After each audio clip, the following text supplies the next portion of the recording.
we look at the third reading that the church has in this block of 7. And it's the linchpin.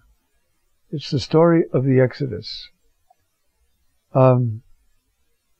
Almost all the key words coming from Paul to describe the work of the cross come from the book of Exodus, and come mostly from this incident at the Red Sea.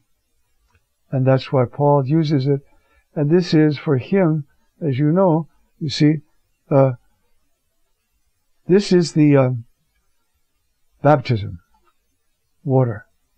Go through the water and be free of all the marauding drives around you and in you that could kill you.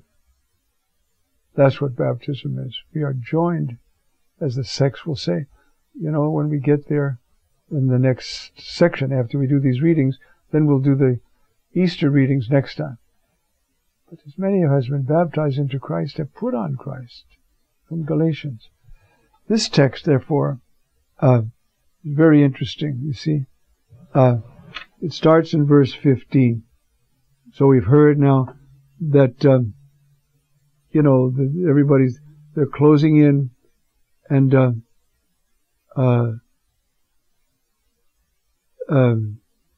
then the Lord says to Moshe, "Why are you crying out to me? I've already told you what to do. You see that water there? Just go through it." Did you ever try that? Suppose God said to you, you see that river there?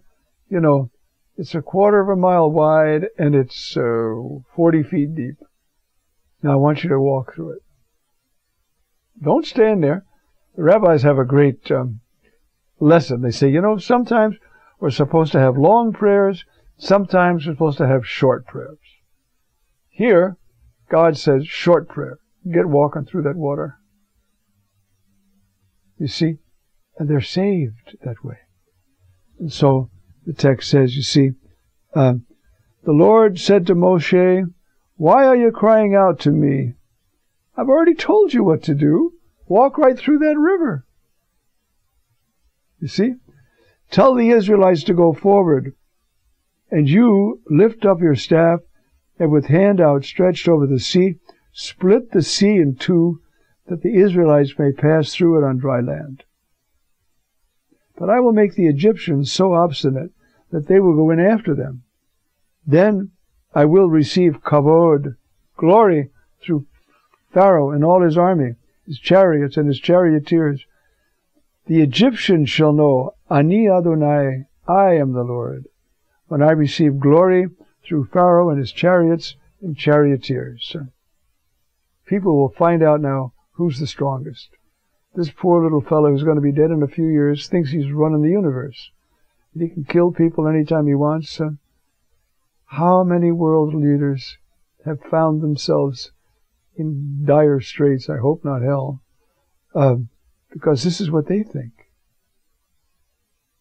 And so the first lesson we learn from this text is, look, God runs the universe. Nobody else. No president, no prime minister, no dictator, no army general. God runs the universe. And this is one of the signs of it. But it also, as Paul uses over and over again, right? This is baptism. Going through the water. As Jesus went through the waters of death, into the very depth of the dark waters of death, and rose again, we go down into the water, still the best way to do it, and come up new. Why? Because Jesus Christ, the eternal Son of God, just acted. You could go dunk yourself in water the rest of your life, but if it's not the sacrament of baptism, you're just going to get wet. Nothing's going to happen. But this one, as we'll see when we get there. And so, you see, the angel of God who had been leading Israel's camp now moved and went around behind them. The column of cloud, which has been with them all the time, the Aman, leading the front, took up his place behind them so that it came between the camp of the Egyptians and that of Israel.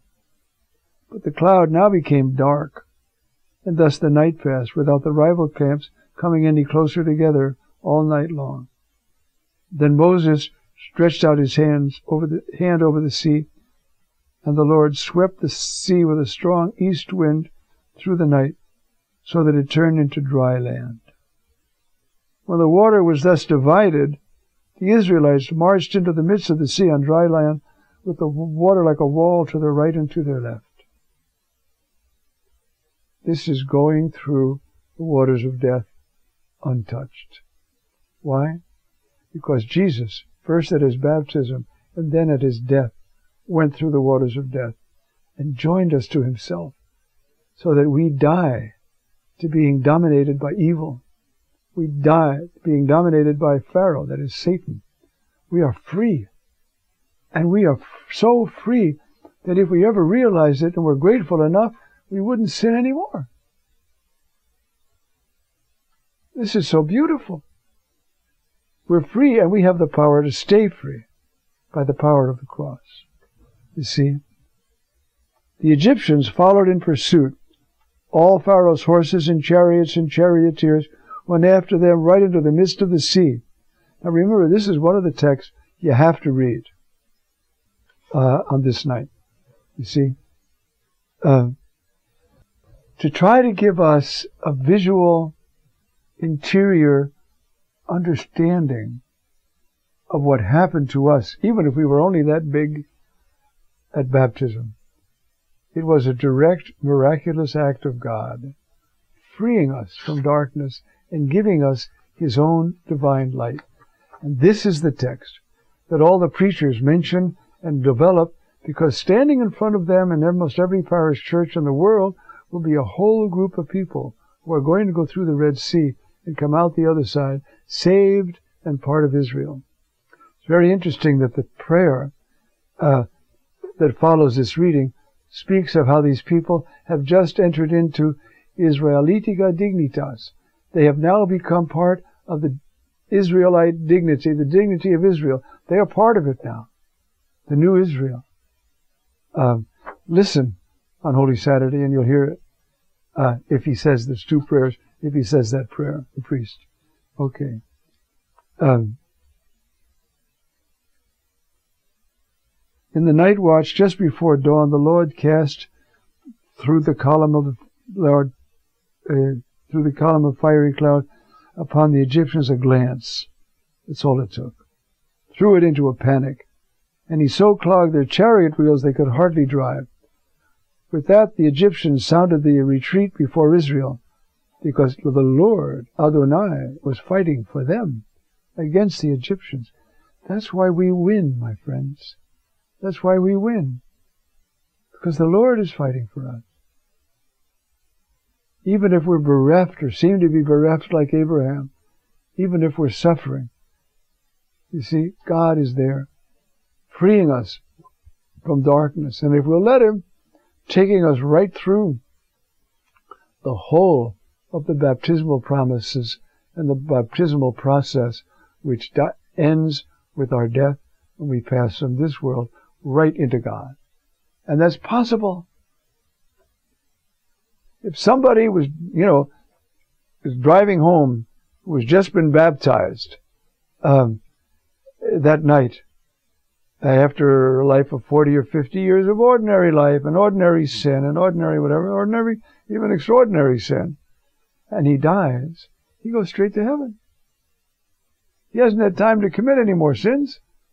He's purified by the power of the act of love in which Jesus died and passed through these waters of death himself.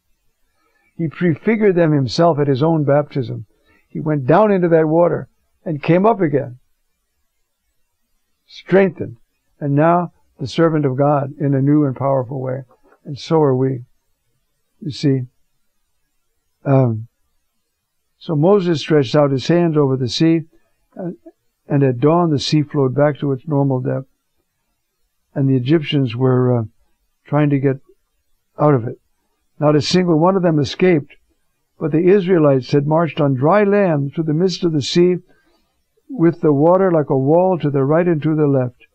And then, and this is the key line, Thus Adonai saved Israel on that day from the power of the Egyptians. It's not just that they're free, it's that they'll never be under that power again unless they will it. You are free with the freedom with which Christ, the text says already in Galatians, Christ has freed you, therefore serve one another. But stay free. You don't have to sin. You can be free. What a grace. And if we just let the Lord work in our lives, we'll be freer and freer and freer. That's a promise. This is baptism. It seems to be so innocuous. Go down into the water, come up out of the water. In some places, they just pour a little water on your head, but I hope most of them, they get some way to go into water. And all your sins are blotted out. No joke. You stepped out of that water and had a heart attack, whoop, you'd go right to heaven. You are free with the freedom that Christ has freed you for. Okay. Thus the Lord saved Israel on that day from the power of the Egyptians. And He saves us by baptism, and the continual application of baptism through the Eucharist, so that we are free of the power of Satan. We don't have to be dominated by him, no matter how hard he works through the culture, no matter how much junk is going through the TV, no matter how many people are getting divorced, no matter how many tricky things the government tries. We are free. So long as we are free of sin, we are free. What a wonderful thing. You see, that's the gift of God. And that's what we celebrate on this Easter Vigil, you see. And so, when Israel saw the Egyptians lying dead on the seashore and beheld the great power that the Lord had shown against them, they feared the Lord, and they believed in Him and in His servant Moses. They're not going to do a great job with this belief. They start complaining all the time. Where's the bread? How can we eat? We wish we were back in Egypt. But at that moment, they believed. It's funny, isn't it? Because there's a very interesting text. It's in John 2:12. And His disciples believed in Him after the first miracle. They believed in Him. You see? And so then comes the song. Let us sing to the Lord. He has covered Himself in glory. I will sing to the Lord, for He is gloriously triumphant. Horse and rider He has thrown into the sea. That's my sins. I can go join the Egyptian army again if I want to.